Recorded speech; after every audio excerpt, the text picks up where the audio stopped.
The gate opened at noon.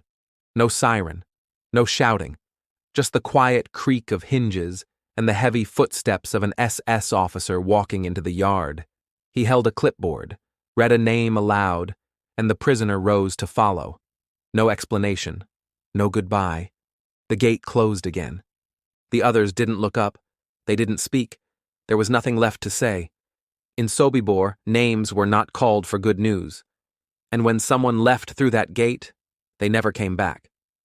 Death had a schedule here, and it ran on time. The camp was tucked into the pine forests of eastern Poland, invisible from the roads and railways that fed it. There were no grand stone gates like Auschwitz, no iron slogans above the entrance. Sobibor had no pretense of legitimacy. It was never meant to imprison, only to process, destroy, and erase. From May 1942 until October 1943, it did just that, efficiently, quietly, without witnesses, until the prisoners broke the system, until they chose to burn the lie to the ground. Sobibor was one of 3 extermination camps built under Operation Reinhard, the Nazi campaign to eliminate the Jews of occupied Poland. It was smaller than Treblinka, less industrial than Auschwitz, and virtually unknown to the outside world. But it was no less deadly. On paper, it didn't even exist. The camp was divided into zones, one for administration, one for barracks and labor, and one, the farthest and most heavily guarded, where the gas chambers stood. This final section was referred to simply as Camp 3.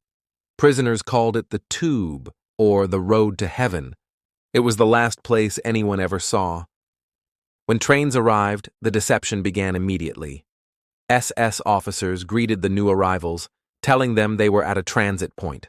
Luggage would be returned. Showers awaited. Men were separated from women. Families were split. Children pulled from their mothers' arms. The illusion was brief. But by then, it was too late. Within hours, the overwhelming majority, 90% or more, were dead, gassed with carbon monoxide, their bodies buried in mass graves, later exhumed and burned to conceal the evidence. Every item was catalogued, sorted, and shipped back to the Reich. Hair, shoes, gold teeth, eyeglasses, nothing was wasted. Everything, even death, was efficient. The few prisoners not immediately killed were chosen for labor. These were the Arbeitsjuden, work Jews, tasked with managing the process of extermination itself. They sorted belongings, shaved heads, cleaned barracks, removed corpses from gas chambers, dug graves, and burned bodies. They lived within sight of the smoke that never stopped rising. Sobibor was not just a place of death. It was a place of slow annihilation, of dignity, of memory, of the human spirit. The guards beat prisoners daily. Executions were common. A rumor, a glance, a cough, any misstep could bring the bullet. And still, within this factory of death, a plan began to take root. It began with whispers. Rumors from the outside world trickled in from new arrivals. That the war was turning, that Treblinka was being dismantled, that Sobibor, too, would soon be closed, and all remaining prisoners executed to erase the evidence. The pattern was clear. Time was running out. So a few prisoners began to prepare. At the center of the conspiracy was Leon Feldhendler, the son of a rabbi from Zolkiw. Intelligent, fluent in multiple languages, and respected among the prisoners, Feldhendler knew that escape was impossible without help, and help came in the form of Soviet POWs. In September 1943, a new transport arrived. Among the prisoners were several Red Army officers, Jewish soldiers captured and sent here after refusing to convert or recant. One of them was Alexander Pechersky. He was tall, physically strong, and quiet, but his eyes saw everything. Pechersky had survived the Eastern Front, starvation, forced labor, and the slaughter of comrades. When he realized where he had arrived, he knew he would not wait to die. Together with Feldhendler, he devised a plan. It would be unlike anything the Nazis had ever seen. The guards were outnumbered.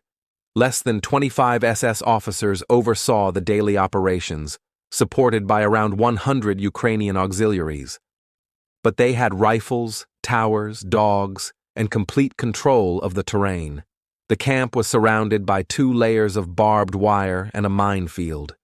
To escape, the prisoners would need more than courage. They would need timing, unity, and luck. The plan was to kill the SS officers silently, steal their weapons, cut the phone lines, and lead a mass breakout before reinforcements could arrive. The hope was that in the confusion, dozens, maybe hundreds, could vanish into the forest. They knew they might all die, but death on their feet, with blades in their hands, was better than waiting for gas. The operation was set for October 14th, 1943. The prisoners had memorized guard schedules, learned which SS officers visited which workshops, and hidden tools for the ambushes. Axes, knives, hammers, no guns. Silence was key. At 1 p.m., the first officer was killed. SS Untersturmführer Walter Reibe entered the tailor shop to inspect a uniform taken from a dead prisoner. He was struck in the skull with an axe, his body hidden. Next came SS Oberscharführer Rudolf Beckmann, ambushed in the sorting barracks. Then Siegfried Greitschus, head of the Ukrainian Guards. Then several more, one by one. 7 SS men were dead before the alarm sounded. But then something went wrong. Commandant Franz Reichleitner, the highest-ranking officer in the camp, left early that day. His replacement, Karl Frenzel, noticed the growing absence of guards. By 4 p.m., the sirens blared. The prisoners had lost their advantage. The plan changed in an instant.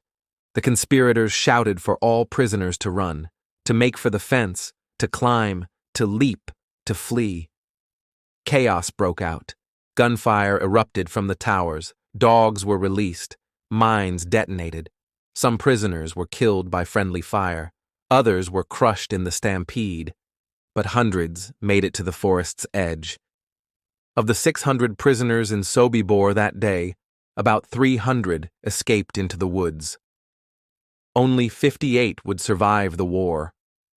But what they did, what they accomplished, was unlike anything seen in the Holocaust. They had taken the tools of their murderers and turned them against them. They had not begged. They had not prayed. They had risen. The uprising at Sobibor shook the Nazi regime. Within days, Heinrich Himmler ordered the camp closed. The gas chambers were dismantled, barracks torn down, trees planted over the mass graves. Roads were rerouted to erase all trace. The ground was silenced. But the memory was not. In the years that followed, survivors told their stories. Leon Feldhendler testified before war crimes tribunals before dying under mysterious circumstances in 1945. Pechersky returned to the Soviet Union and lived quietly under surveillance until his death in 1990. Others faded into obscurity. Tailors, clerks, students, names almost lost to time. Yet their legacy endured. Sobibor was not just a place of death, it became a place of defiance, a place where the unthinkable was thought, where the impossible was attempted, and where human will proved stronger than the machine built to destroy it. Today the site of Sobibor is quiet again. Visitors walk narrow gravel paths through pine trees. Small markers indicate where buildings once stood. A memorial rises from the earth, carved from black stone. Beneath the surface, the ground still holds fragments, bones, buttons, rusted keys. There are no intact ruins, but the camp's destruction became part of its story.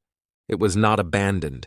It was defeated by those who were never supposed to fight back, by those who chose not how they would die, but how they would live, even if only for one final hour. The uprising at Sobibor was not a victory in the military sense, but in a place built to erase resistance, to deny even the idea of rebellion. It was everything. And in the stillness that followed, The world could no longer pretend the victims were voiceless. They had shouted. They had bled, and they had broken the silence. Thank you for listening to Last Post History. Subscribe for more true stories from the world at war.